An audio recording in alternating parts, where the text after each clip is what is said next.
Clinton, I had to bring you on with a big intro this week. Thank you, man. I appreciate it. I appreciate it. It's a big show. Clinton, Big host. It's a really big show. And before we get into it, I have to tell you, as a longtime friend of yours, I am so immensely proud of you. I've watched you come up over the years. You've done so many things. There's so many people out there whose lives you've already affected through your music, and now you are transferring some of your wisdom and your experiences through a new book, How to Win Big in the Music Industry. And I want to really dig deep because there's so many people out there who want to get in the music industry, and you have so much knowledge and success, and your willingness to share it with our audience. I'm just so proud of you. So thank you. Before we go too deep into it, why'd you decide to write this book, Clinton?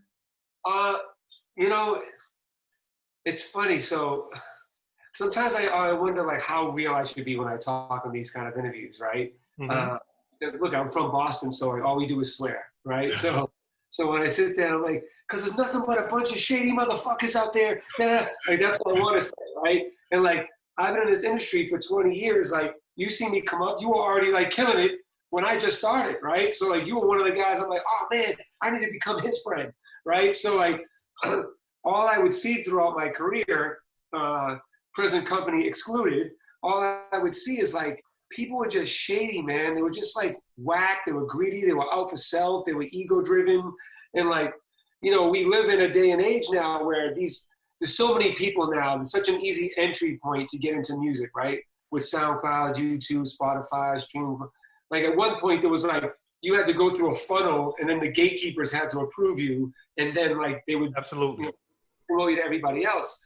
But like, I noticed even when I first started, when I was trying to come up and get on, I would notice the psychology of music executives and people in the music business, so much so that I lied my way into success, to be honest. Like, even when I first started, I knew that the record industry was so far behind in culture and technology that in 1999, in my mom's basement where I lived, right? I just lied to the music industry and pretended like I had an online cracking radio show.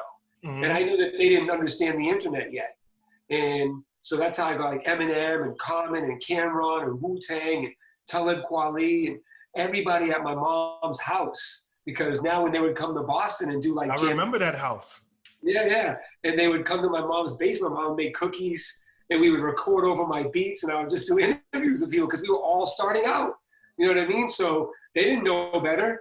So that's how I started. And, the reason I even knew that is because I befriended the local DJ on the big radio station there, because I never even wanted to be, out in front. I wanted to be the guy behind the scenes that helped everybody else become successful.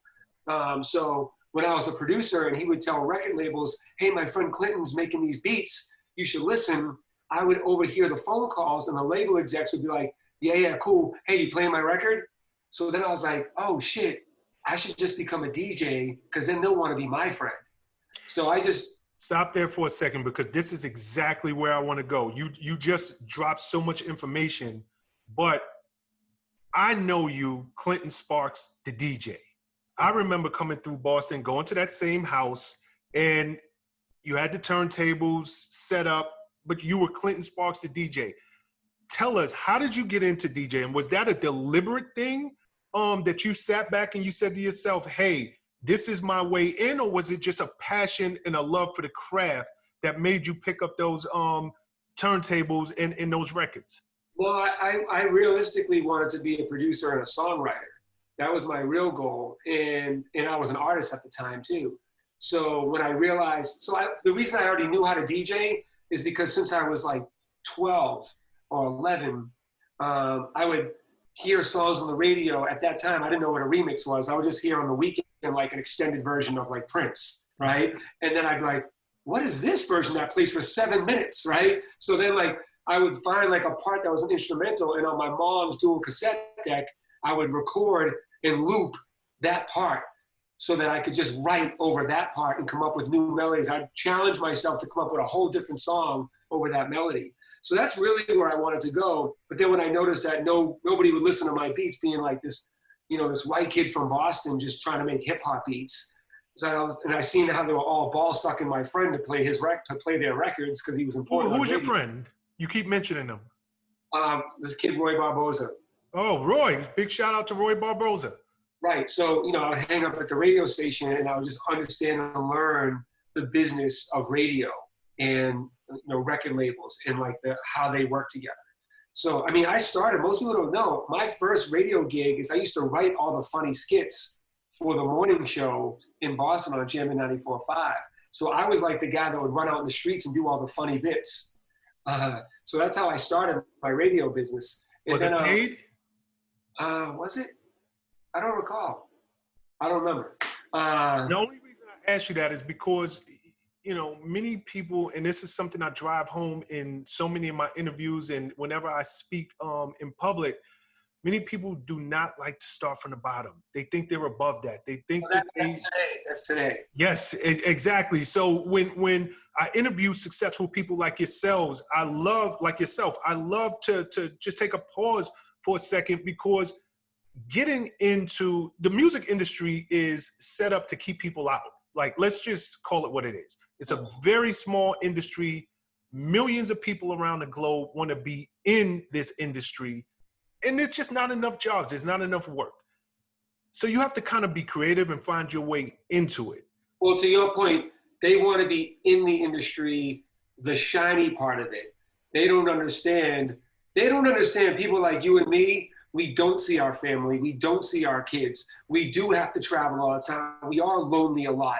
There's a lot of stress. I always say this. If you want a job that has no guaranteed pay, no overtime, no retirement plan, no health benefits, and you never, ever know if you'll ever make money, get in the music business, be an artist, right? So, but if you believe in yourself and you're willing to have the patience and you're willing to work really hard and you're willing to do mad shit for free, right? Then that's what it takes to really succeed in the music business. Now, today is a little bit different because there's a little bit more instant gratification. You can make a dope record, then go slap somebody on camera and you go viral and everyone checks out your music because you did some wild shit, right? But it's look, those are marketing tactics, right? That some people do. Like, look at people like 6ix9ine.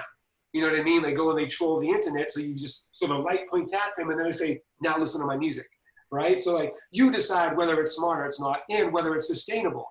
And we're realizing it's not sustainable, because one of the things I always say is, overnight success takes 10 years. However, most overnight success doesn't last 10 years. Correct.